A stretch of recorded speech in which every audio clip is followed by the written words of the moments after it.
Hello and welcome to ITV News Meridian. The headlines this Friday.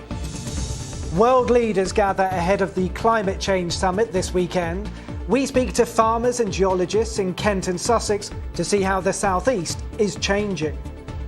Right in the southeast of England, some of my advisors are questioning whether we can plant certain crops or not. But we need to, because I think we need to produce food in this country. Small boat crossings and the overcrowded migrant camps. The Immigration Minister back in Kent to see what can be done to solve the crisis. Also this Friday evening, why some cars end up like this as more and more drivers end up with bogus insurance. And Downward Dog, the new yoga craze that's proving invaluable at helping people with their physical and mental health. Good evening. 12 months ago, leaders of the world came together in Glasgow to address the climate crisis at COP26. But the optimism formed at that conference has been undermined by the war in Eastern Europe, a cost of living crisis, and in this country by two changes of government. This afternoon, King Charles III hosted the delegates heading to Egypt for COP27. The Egyptian resort of Sharm el-Sheikh will see renewed attempts at halting the rise in temperatures and global warming. Rishi Sunak has said he will go there, but it's uncertain what can be achieved. Well, this year in the UK, we saw some of the highest temperatures ever recorded. Kit Bradshaw has been looking at how climate change is already affecting us all. Temperatures soaring to new highs. Wildfires raging, smoke plumes dotting the horizon. This summer, the climate emergency arrived on our doorstep like never before. For many, it was an alarming wake-up call. When that 40-degree heat hit, the whole crop kind of died off really quickly, which is unusual. And then I came down here and found, the crop on fire, and with the wind, it was almost head-high flames. At this farm in Lenham near Maidstone, £35,000 worth of crops went up in flames. All the stems from this barley were all burnt off really quickly, and you just thought, oh my goodness, how on earth are we going to stop this? Because the whole of the field was on fire at one point. So we're now asking ourselves the question, do we need to plough around the edge of the fields in the future? How often is this going to happen? But of course, that will add cost, decrease food production, and it's not very good for the wildlife at the edge of the fields either. Do you worry about the long-term viability of farming with the climate changing as it is? I do worry about that, and you can't fight it when it doesn't rain for months and months. We've always had a very nice climate here in England generally, but right in the southeast of England, some of my advisors are questioning whether we can plant certain crops or not. But we need to, because I think we need to produce food in this country. As businesses are forced to adapt to our rapidly changing climate, academics are weighing up the potential impact of more extreme weather over the coming decades. So here at Burling Gap, you can see there's a pretty pronounced change in the nature of the chalk. It becomes much more heavily weathered, and as we have erosion at the base of the cliff, these big blocks can fail, and you'll see some fairly large failures along these cliffs. This is probably the most rapidly eroding section of the Sussex coast. We're looking at about, almost a metre every year historically. How is climate change impacting the south coast here? The biggest issue in terms of the sea cliffs environment is sea level rise. A higher proportion of the time, the sea cliffs will have waves impacting on their base, and then the failure of the overlying material. And so that's going to result in perhaps an acceleration of cliff recession coming up over the next century. Our seaside communities are facing twin threats, the ever chipping away of surface area via coastal erosion and rising sea levels. And experts say that means we need to have serious conversations over the years about the towns and villages that may need to be abandoned altogether. A recent national study listed Shoreham by Sea, Bognor Regis and Camber Sands as being among the most at risk, along with homes and businesses here at Pevensey Bay. The beach itself forms a key part of the current defences, but authorities are planning a major new project to shore up a 10-mile stretch of this coastline for the future. Large parts of Pevensey and Eastbourne are currently at flood risk. The lands behind the sea defences are very low-lying, and most of the properties are actually at the same height of the sea. We're looking to invest in new defences with £100 million to help keep in track with sea level rise. Back in Kent, the summer's charred earth has given way to new crops, all part of an environmental initiative. We've planted a mixture of species of what we call cover crops now, and they will capture carbon into the soil. The National Farmers Union have said we want to aim to be net zero by 2040 as an agricultural industry, 10 years earlier than the government have said, so it's really quite ambitious, but we're doing our best.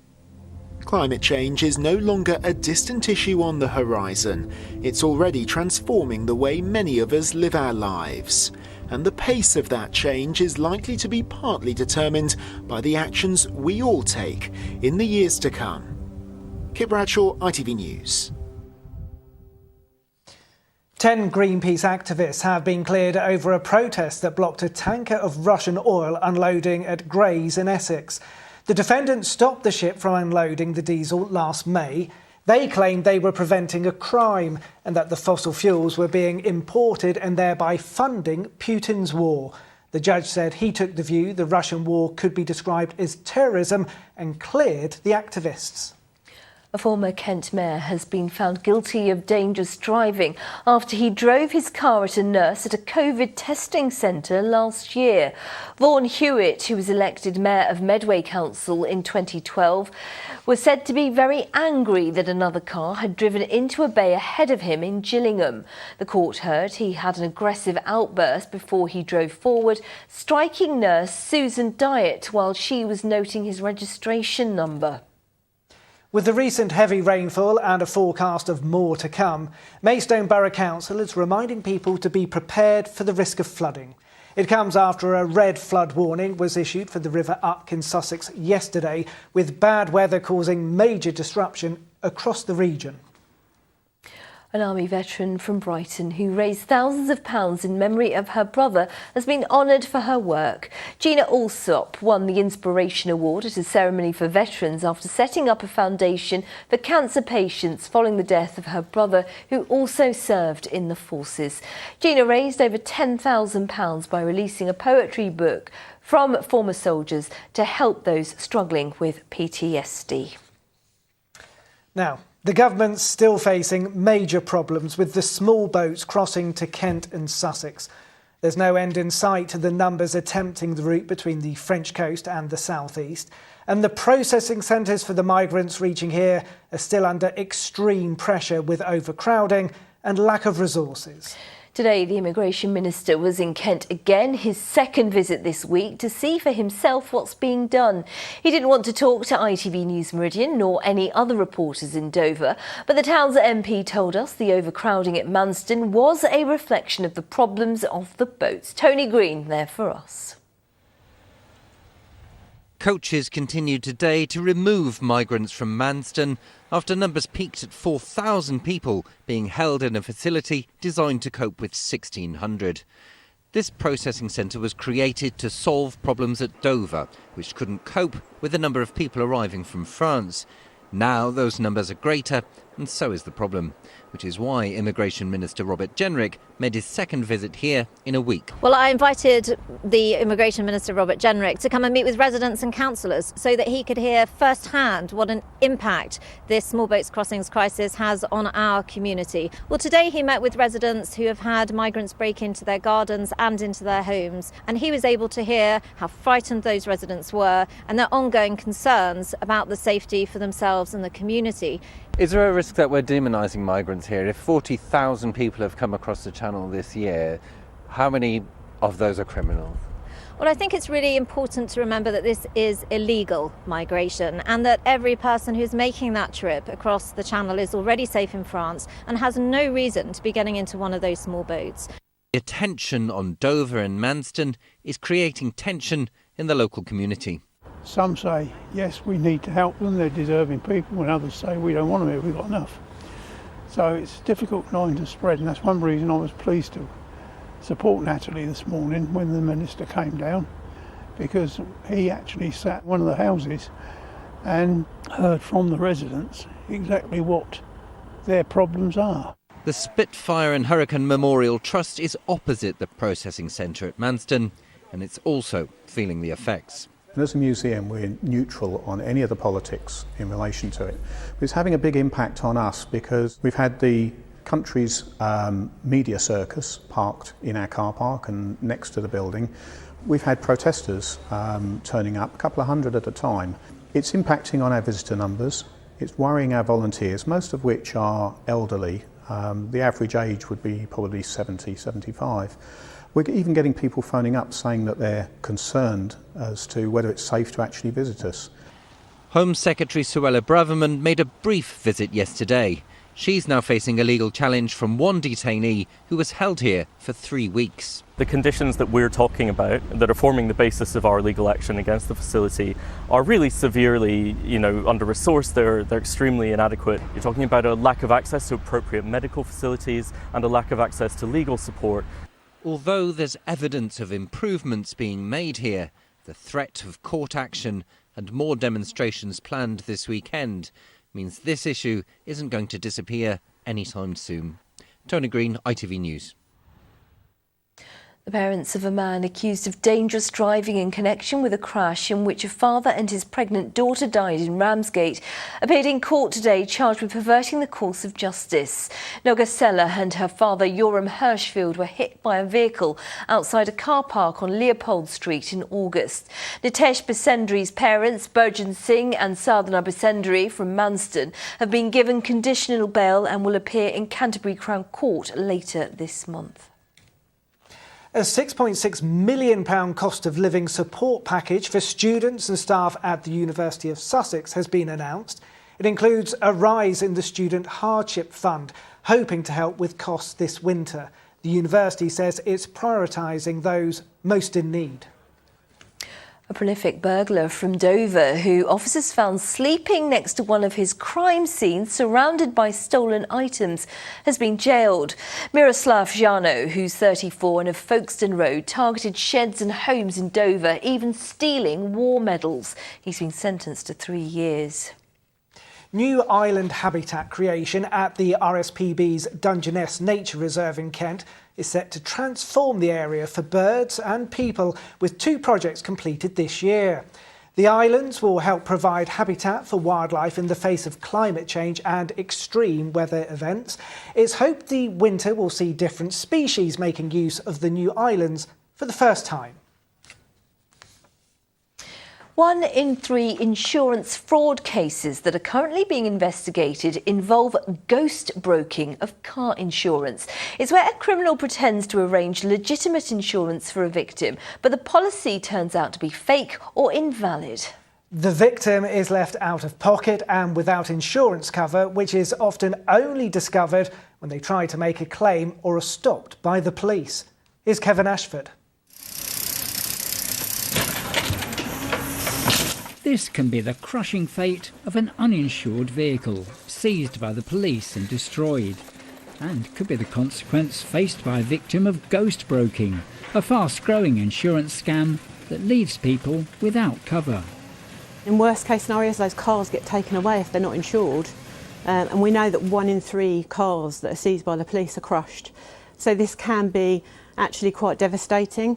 And it's also the impact on people mentally, to be scammed in any way is not nice. And it does have a detrimental impact on that person. Ghost brokers claim they're acting as go-betweens for well-known insurance companies, saying they can offer legitimate car insurance for significantly lower prices. The fraud, often carried out on social media, usually works in one of 3 ways. The ghost broker will forge insurance documents, or they'll falsify your details to bring the price down, or they'll take out a genuine policy for you before cancelling it soon after, without telling you. Whichever method is used, you won't realise you don't have genuine insurance unless you get stopped by the police or make a claim. Citizens Advice staff believe it's an underreported crime because victims can feel embarrassed. We do know that within the younger age groups, because they tend to view themselves as being more online savvy, in particular those younger customers are more likely not to report a scam. But actually it's the younger customers that ghost broking in particular is going to be targeting, because they're going to be offering very cheap deals on car insurance, which are going to be very attractive to younger drivers who tend to attract higher premiums. The man leading the police's response to the problem across the UK says they're taking action. One of the key things we're doing for ghost brokers is online disruption. So we've created an operation to work with social media companies, the National Fraud Intelligence Bureau, to take down profiles of ghost brokers who are actively targeting young drivers by making promises that they just can't keep, insurance that's just too good to be true, the cost is too low, and these people are not covered, they're not insured, and they lose money. Anyone who thinks they may have been offered insurance by or been a victim of a ghost broker is urged to report it. And to remember that if a deal seems too good to be true, it probably is. Kevin Ashford, ITV News. Very interesting. You're watching ITV News in the Meridian region. Coming up. Nowhere celebrates Bonfire Night like Lewis, but could wet weather dampen spirits? And find out why these yoga enthusiasts are enlisting the help of their four-legged friends. And remember, you can find more news from right across the southeast by heading to our website. Just go to itv.com/Meridian. You can call us on 0808 1010 095. And remember, you can also follow us. That's on Facebook, Twitter and Instagram.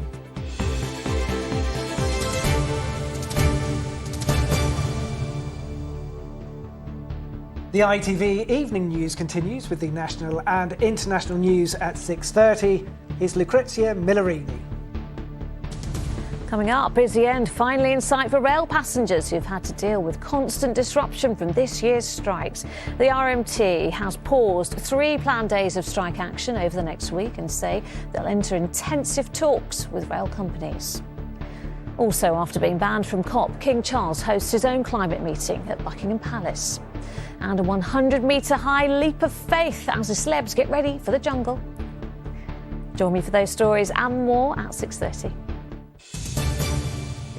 We will, but first of all, we've got to do the sport with Sarah Gomm. And Sarah, we're up for the Cup. We are, Sangeeta, aren't we? Yes, we are on the road to Wembley over the next few days for the first round proper of the FA Cup. And for some of our non-league teams, it's a chance to make history in what remains one of the sport's most famous competitions.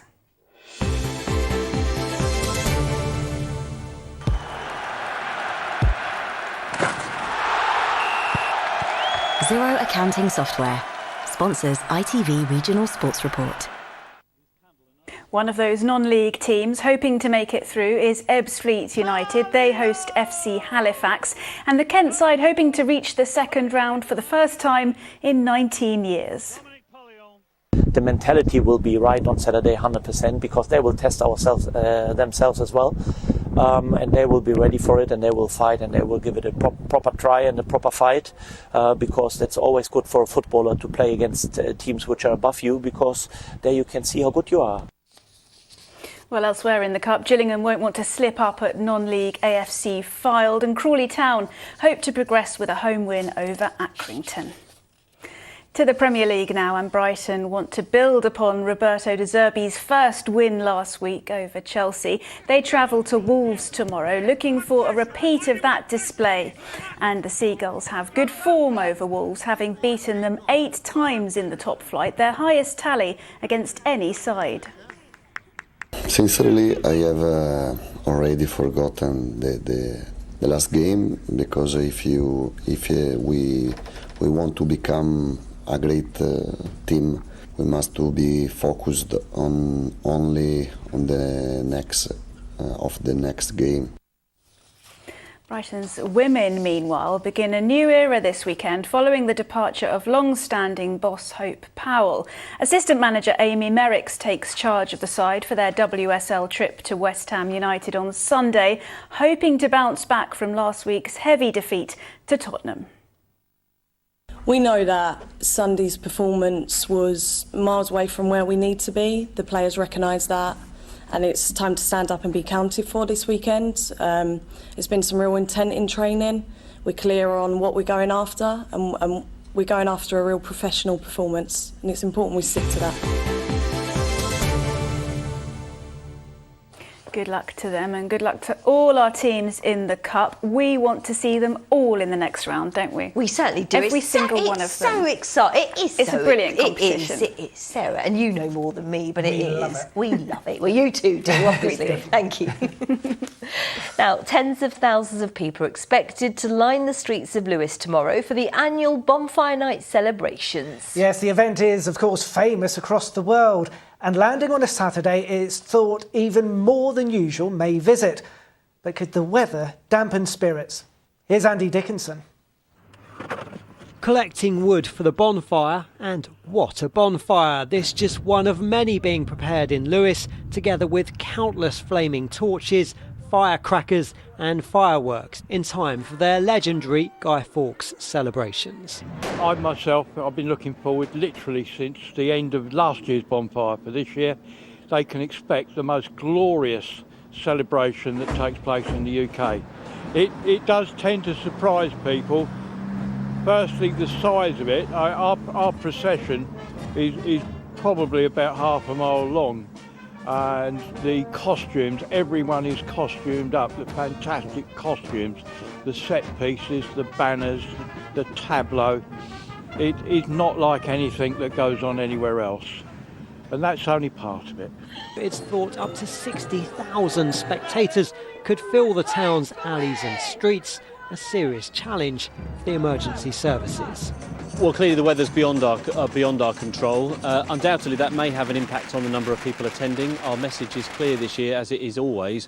This is a local event for local people, and we would encourage others from outside of the area, please, to attend events in your local area. We expect the population of Lewes to swell for that period of time, and we've got plans in place to deal with that. It brings with it a certain number of challenges for us, but we plan throughout the year in order to be able to respond to that. At midnight, our waste crews come out and they clean up after all the throughout the town centre. It takes them till 7, 8 o'clock in the morning, and then they go to the Lewes Town Hall, where the mayor serves them breakfast to say thank you for all their hard work. With giant effigies of Vladimir Putin and Liz Truss at the top of the betting order, crowns full of fireworks and a 70-gun salute will be staged in honour of the late Queen. These traditional celebrations always going off with a bang. Well, Andy joins us now outside Lewes Station. And Andy, train strikes that were due to take place and that could have affected celebrations have now been called off. Yes, for the last few years they've closed this station just after lunch on Bonfire Night to help ease the town's congestion, but tomorrow, along with so many in our region, it's likely this station will remain closed all day, even though those strikes, as you say, have been suspended. Network Rail say the late notice of that decision means services cannot be reinstated and will remain extremely limited, and that situation could also continue into Monday. For those still hoping to get here tomorrow night, a reminder that roads going into the town will be closed from 4 p.m. Andy Dickinson, thank you very much indeed.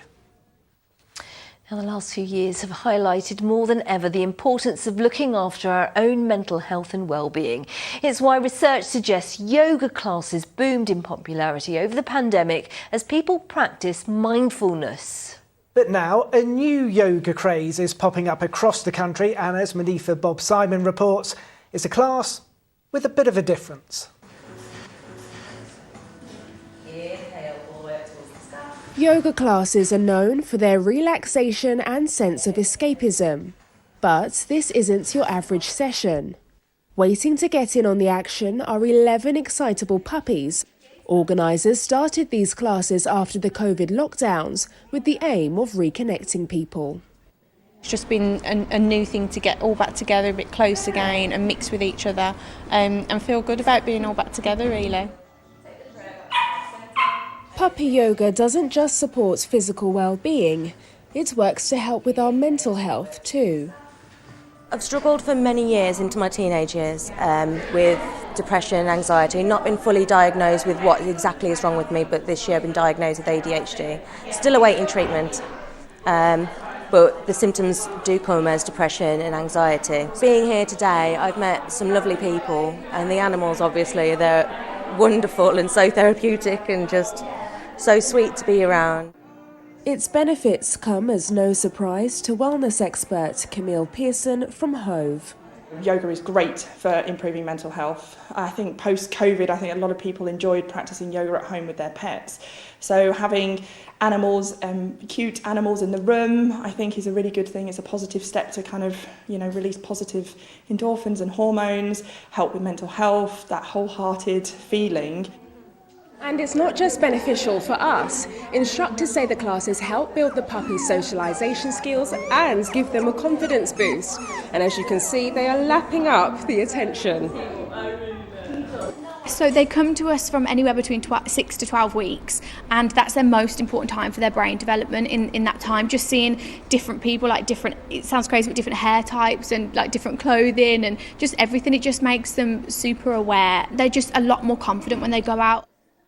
The puppies in this session come from the same breeder, have been checked by a vet and are up to date with their vaccinations. These classes are all about puppy well-being as well as human health. The advice though from experts is to make sure any puppy yoga class you take part in makes the same kind of checks. For these furry friends, every day is a learning curve as they continue to find their feet.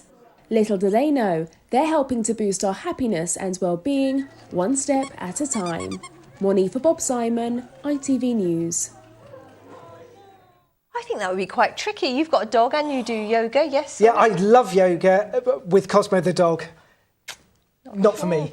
Let's have a look at the weather though. Manali Luca will give us a calming reflection.